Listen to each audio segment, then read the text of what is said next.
Hello everyone, कैसे हैं आप सब। अभी तक हमने 5 टॉपिक्स कंप्लीट कर चुके हैं। आज हम पार्ट्स ऑफ स्पीच का पार्ट 2 पढ़ेंगे, जो कि है द प्रोनाउन। और जो अभी तक हमने टॉपिक्स कंप्लीट किए हैं वो है सब्जेक्ट, प्रीडिकेट, फेजेस, क्लॉजेस और नाउन। आज हम पढ़ेंगे प्रोनाउन के बारे में। प्रोनाउन को हिंदी में कहते हैं सर्वनाम। प्रोनाउन को हिंदी में कहते हैं सर्वनाम। और आई एम प्रोनाउन क्या होता है वो जान लेते हैं। तो a pronoun is a word used instead of a noun. The purpose of using a pronoun is to avoid the repetition of the noun, making the language smoother and more professional. मतलब pronoun वह शब्द है जो noun के स्थान पर प्रयोग किया जाता है। इसका मुख्य उद्देश्य जो होता है वो भाषा को सुंदर बनाना और नाउन के बार बार रिपीटेशन यानी दोहराने को रोकना। जैसे कि फॉर एग्जाम्पल ये सेंटेंस है, ये विदाउट प्रोनाउन है। Ram is a good boy, Ram studies in my class, Ram's father is a teacher. यहाँ पे जो राम है वो नाउन है।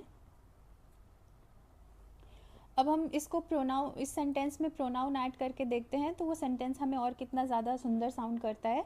तो विथ प्रोनाउन देखते हैं, Ram is a good boy, Ram studies in my class, his father is a teacher. यहाँ राम जो है वो नाउन है और ही और हिज जो है वो हो गया प्रोनाउन। तो हमने जो यहाँ पे प्रोनाउन ऐड किया, ये जो सेंटेंस बना वो इस ऊपर वाले सेंटेंस से ज़्यादा अच्छा और ज़्यादा प्रोफेशनल साउंड कर रहा है। तो ऐसे शब्दों को जहाँ पे ऐसे ऐसे वर्ड्स यूज़ होते हैं सेंटेंसेस को प्रॉपर बनाने के लिए, तो उन सारे शब्दों को प्रोनाउन कहते हैं। अब पढ़ते हैं क्लासिफिकेशन ऑफ नाउन, यानी सेवरल टाइप्स ऑफ नाउन के बारे में हम जानते हैं। तो पहला है professional noun, which refers to people और थिंग। मतलब कि जो प्रोफेशनल नाउन होता है वो किसी इंसान या किसी चीज़ के लिए कहा जाता है। जैसे कि I, you, he, she, it, we, दे।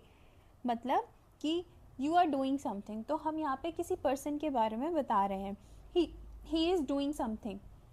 तो यहाँ पे जो ही हुआ हमारा, वो हमारा प्रोफेशनल नाउन हुआ। मतलब हम उस पर्टिकुलर इंसान के बारे में, उस आदमी के बारे में कुछ कह रहे हैं।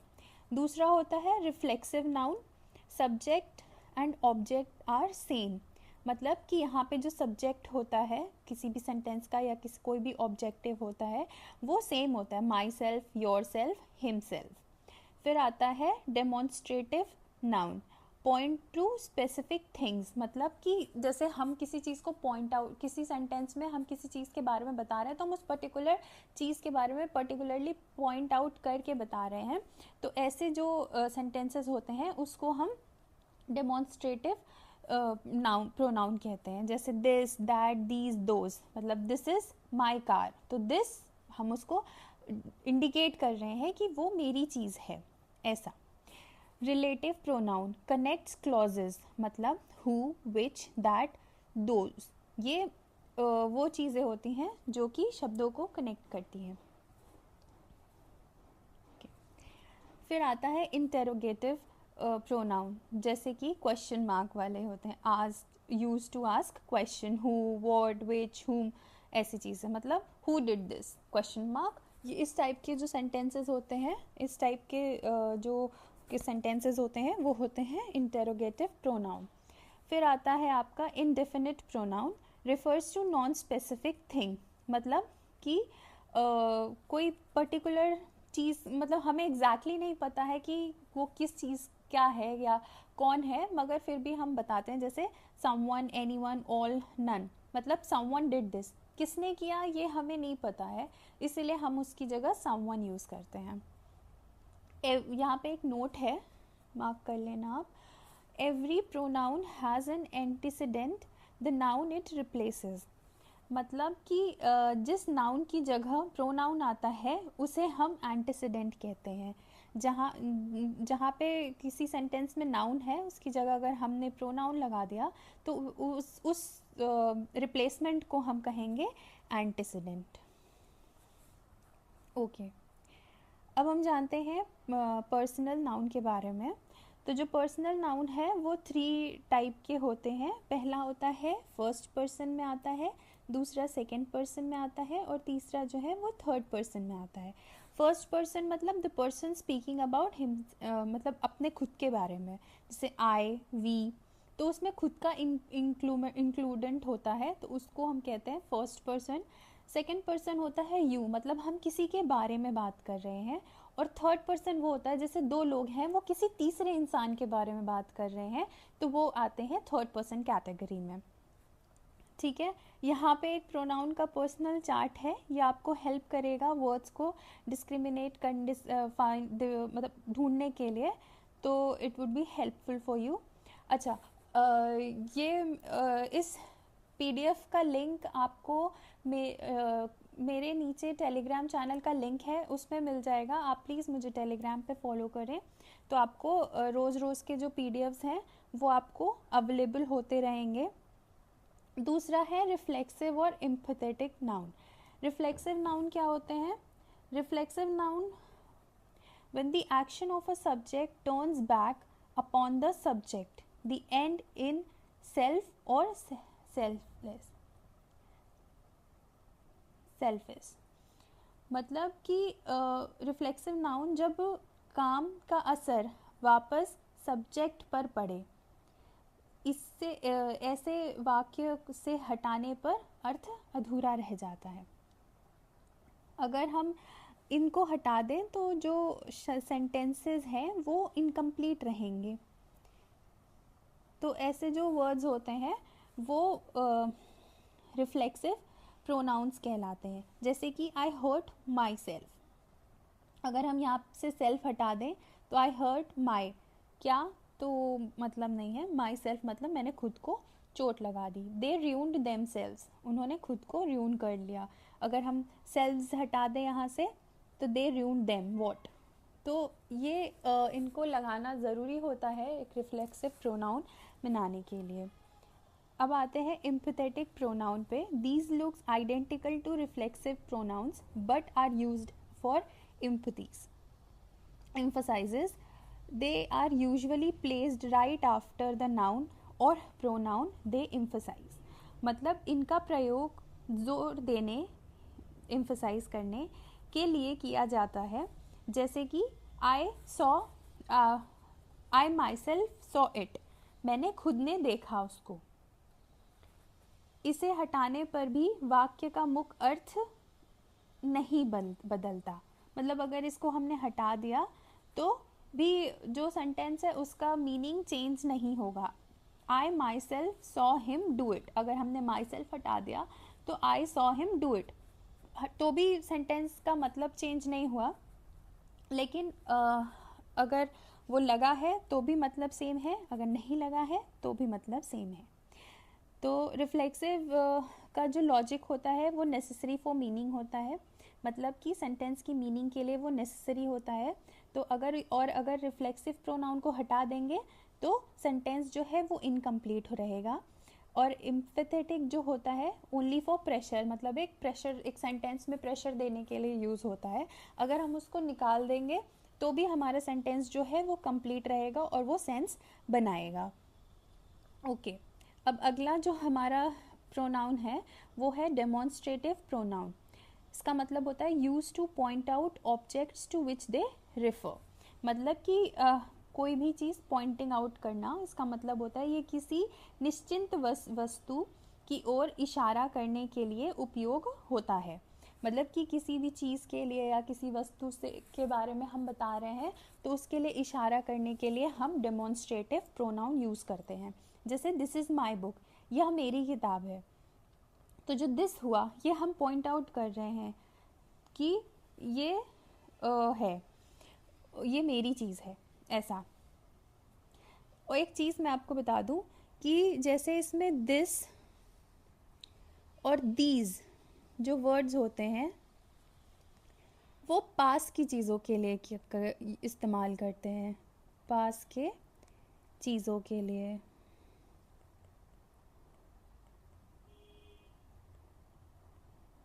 ठीक है। और दैट या दोज जो शब्द होते हैं वो दूर की चीज़ों के लिए इस्तेमाल होते हैं।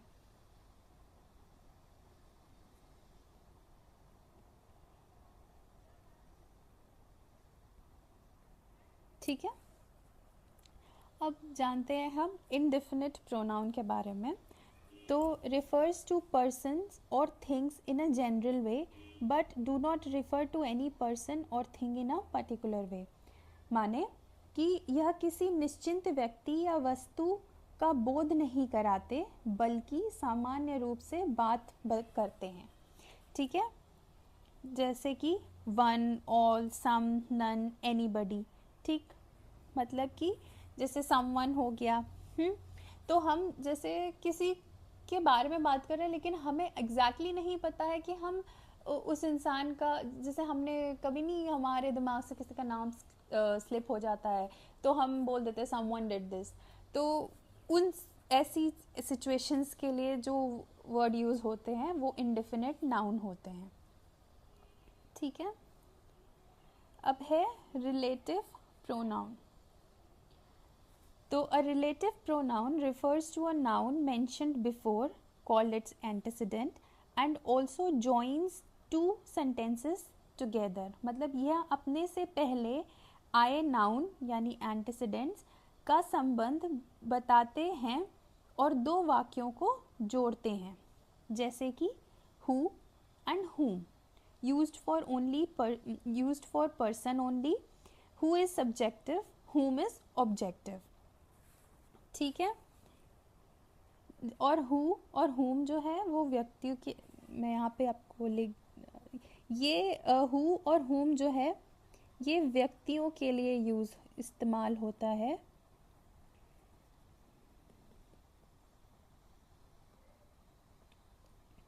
ठीक है। और विच जो होता है ये जानवरों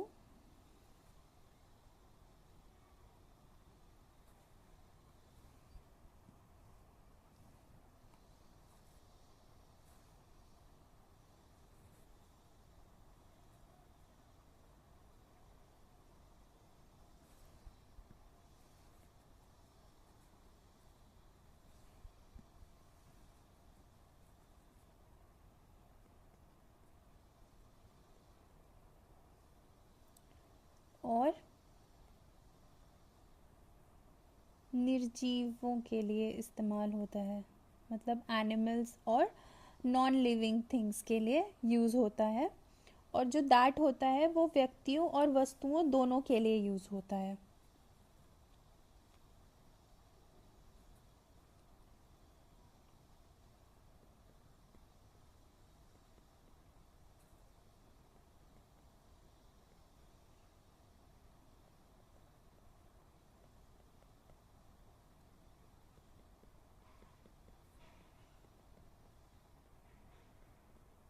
ठीक है। जैसे कि यहाँ पे कुछ एग्जाम्पल दिए हैं। This is the boy who won the prize. इसने दो सेंटेंसेस को कंप्लीट मतलब जोड़ दिया और इसने एक प्रॉपर कंप्लीट सेंटेंस बना दिया। दिस इज़ द मैन हुम आई मेट यस्टरडे। दो सेंटेंसेस है, दिस इज़ द मैन और आई मेट यस्टरडे। तो हुम जो हुआ ये दो सेंटेंसेस को जोड़ दिया। फिर यहाँ पे विच का एग्जाम्पल देख लेते हैं। तो a movement which is lost for ever. यहाँ पे जो विच है वो हमारा एक निर्जीव सेंटेंस के लिए, एक फीलिंग के लिए इस्तेमाल हुआ। This is the horse which won the race. यहाँ जानवर के लिए इस्तेमाल हुआ। ठीक है। अब हमारा अगला जो है वो है इंटेरोगेटिव प्रोनाउन। तो कंपाउंड रिलेटिव प्रोनाउन का पार्ट 2 इसमें एक आता है। पहला है हमारा whom, who, which, that, और एक और है हमारा कंपाउंड रिलेटिव प्रोनाउन। तो इसमें जो है ये एवर या सोएवर यूज़ होता है। जैसे कि whoever told you this is lying, take whichever you like। तो ऐसे जो शब्द होते हैं वो कहलाते हैं कंपाउंड रिलेटिव प्रोनाउन। अब आते हैं इंटेरोगेटिव प्रोनाउन पे। तो जो इंटेरोगेटिव प्रोनाउन होता है is used for asking questions, they look like relative pronouns but function differently. माने कि इसका उपयोग सवाल पूछने के लिए किया जाता है। यह रिलेटिव प्रोनाउन जैसा दिखता है लेकिन इसका जो फंक्शन होता है, जो काम होता है, वो डिफरेंट होता है। जैसे कि हु, हुम, हुज, विच, व्हाट, ये सारे जो वर्ड्स हैं ये सारे क्वेश्चन मार्क वाले वर्ड्स होते हैं। मतलब कि अगर हम इसे सेंटेंस में जोड़ेंगे तो उसके लास्ट में मतलब कि हम एक कोई क्वेश्चन पूछ रहे हैं, कोई सवाल पूछ रहे हैं, तो उस टाइप के जो सेंटेंसेस होते हैं वो इन सारे जो ये सारे वर्ड्स हैं, जब ये किसी सेंटेंस में ऐड होते हैं तो ये बनते हैं क्वेश्चन टाइप सेंटेंसेस। तो ये होते हैं इंटेरोगेटिव प्रोनाउन। अगला जो है वो है हमारा डिस्ट्रीब्यूटिव और रेसिप्रोकल प्रोनाउन। तो जो डिस्ट्रीब्यूटिव प्रोनाउन होता है it refers to a person और thing one at a time, they are always singular and followed by a singular verb. मतलब यह जो एक समय में एक व्यक्ति या वस्तु की बात करे ये हमेशा सिंगुलर फॉर्म में होता है। जो डिस्ट्रीब्यूटिव प्रोनाउन होता है वो हमेशा किसी एक व्यक्ति या किसी एक वस्तु के बारे में बात करता है, जैसे कि ईच, ईदर, नीदर, और ये हमेशा सिंगुलर फॉर्म में होता है। ओके और फिर है reciprocal pronoun, words like each other and one another which show a mutual relationship. जो आपसी संबंध दिखाए, ईच अदर या वन अनदर, जैसे दो के लिए या दो से अधिक के लिए, ये दो के लिए या दो से अधिक के लिए इस्तेमाल किया जाए, ऐसे जो वर्ड्स होते हैं उनको हम कहते हैं रेसिप्रोकल प्रोनाउन। जैसे कि the two brothers loved each other, used for two. ठीक है, the students helped one another, used for more than one. तो ऐसे जो वर्ड्स होते हैं वो कहलाते हैं रेसिप्रोकल प्रोनाउन। ठीक है, ये कुछ क्वेश्चंस हैं, ये एक्सरसाइज है। मैं आपको हर अपने पीडीएफ में कुछ क्वेश्चंस देती हूँ और आपसे रिक्वेस्ट करती हूँ कि आप ये एक्सरसाइज करें ताकि आपका जो कंसेप्ट है, जो टॉपिक है, वो ज़्यादा क्लियर हो जाए। ठीक है, और आई होप आपको बाकी के टॉपिक्स भी क्लियर हो गए होंगे। अगर आपको कोई भी डाउट है तो प्लीज़ आप कमेंट डाउन बिलो करके मुझसे वो क्वेरी पूछ सकते हैं। आई होप आज आपको आज का टॉपिक प्रोनाउन समझ में आया होगा। अगर कोई भी डाउट है तो प्लीज़ आप मुझसे कमेंट डाउन करिएगा। और thank you so much for today. Please like, share and subscribe to my channel so that I could send you more videos and we will together study apart. So thank you so much.